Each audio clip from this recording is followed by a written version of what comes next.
के शर्मा, के शर्मा बोलिए, मान लीजिए ना कि बीजेपी थोड़ा सा बैकफुट पे आएगी और कांग्रेस अब फ्रंट फुट पर खेलेगी। साहब हमें जनता के बीच चलना है मानक जी। ये बैकफुट फ्रंट फुट क्या होता है? हम तो पहले से फ्रंट फुट पे खड़े हैं।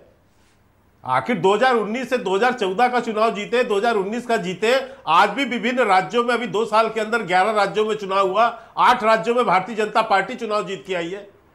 तो हम तो फ्रंट फुट पे खेल रहे हैं, हम कौन सा बैक फुट पे खड़े हैं? आपकी मान में हो सकता है। मुझे संजीव जी की बात से एक बड़ा आश्चर्य है। अभी उन्होंने कहा, ठीक है, उनकी सोच हो सकती है, प्रायोजित और पूर्वाग्रह, ये किसके लिए कह रहे हैं संजीव जी? ये निर्णय तो न्यायालय के थे, वो प्रायोजित है, पूर्वाग्रही है। यदि आपकी मानसिकता ये है तो आपको मुबारक कि आप न्यायालय को प्रायोजित और पूर्वाग्रह कह रहे कि वो उसमें है। अरे आश्चर्य होता है मुझे तो कई बार कि आप जो है न्यायालय कोई निर्णय आपके फेवर में दे दे तो साहब बहुत अच्छा है, आदि आपके विरुद्ध चला जाए तो लोकतंत्र की हत्या हो गई, संविधान खत्म हो गया, प्रायोजित हो गया, पूर्वाग्रह से ग्रसित हो गया। मतलब मेरा आश्चर्य का विश्लेषण है मेरा। शर्मा साहब, आप बहुत अच्छी तरह से बोलते हैं और कभी भी आपने कोई ऐसी टिप्पणी नहीं की। मेरा एक लगातार सिर्फ एक ही बात रही है शर्मा जी कि मैंने कहा ज्यादातर लोगों के गले ये बात नहीं उतरी, किसी भी पार्टी से हो, किसी भी सोच के हो, और ऐसा मेरा सोच है और मेरा सोच गलत तो हो ही सकता है, कि भाई मैक्सिमम सजा देने की कौन सी बात थी। उसी वजह से ये सब धारणाएं बनी थी। अगर यही सजा 1.25 साल 1.5 साल की होती, 1 साल की होती, फाइन लग जाता, ठीक है, होता है, गलती करो भुगतो ना, ठीक है, ओके, टाइम खत्म हो रहा है। महिमा सिंह को मुझे मौका देना पड़ेगा। महिमा सिंह।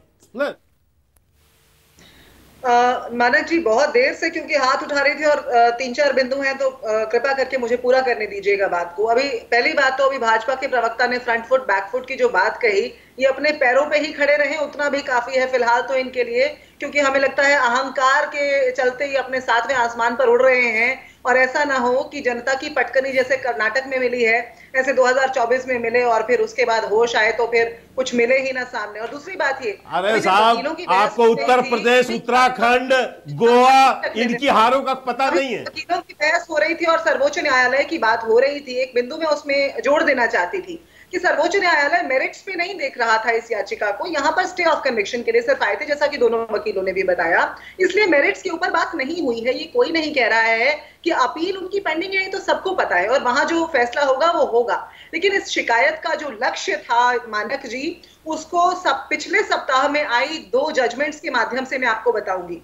गत सप्ताह में सर्वोच्च न्यायालय ने 2 जजमेंट्स दी जिसमें केंद्र सरकार को चेताया गया। एक जजमेंट में माननीय जो हमारे सीजे आए हैं उन्होंने ये क्या कहा सरकार से, you go on forming committee after committee until you get a favourable order, कि आप तब तक कमेटियां बनाते हैं जब तक आपको फेवरेबल ऑर्डर नहीं मिलता। ये मुख्य न्यायाधीश ने कहा, मैं नहीं कह रही केंद्र सरकार से।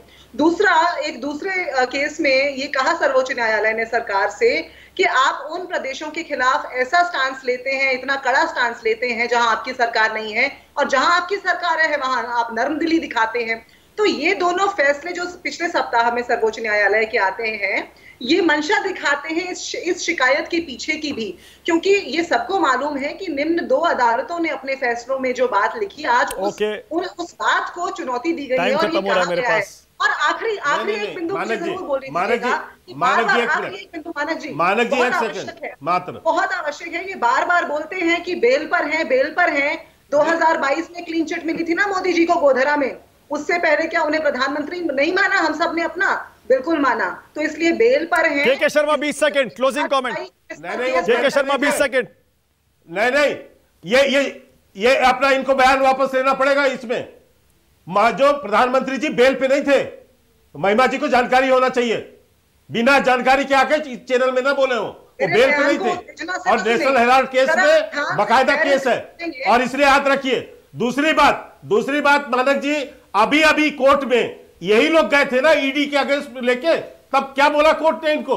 ये कहने गए थे ना कि हम जो है नेता लोग हैं, हमारी जांच अलग होनी चाहिए। तब कोर्ट ने क्या फटकार इनको लगाई थी? तो उस समय तो कोर्ट इनके लिए ओके, सबको लाइए स्क्रीन पर। बहुत बहुत धन्यवाद। टाइम बिल्कुल खत्म हो गया है, लेकिन जैसा मैंने कहा, राहुल गांधी की अब संसद में वापसी होने वाली है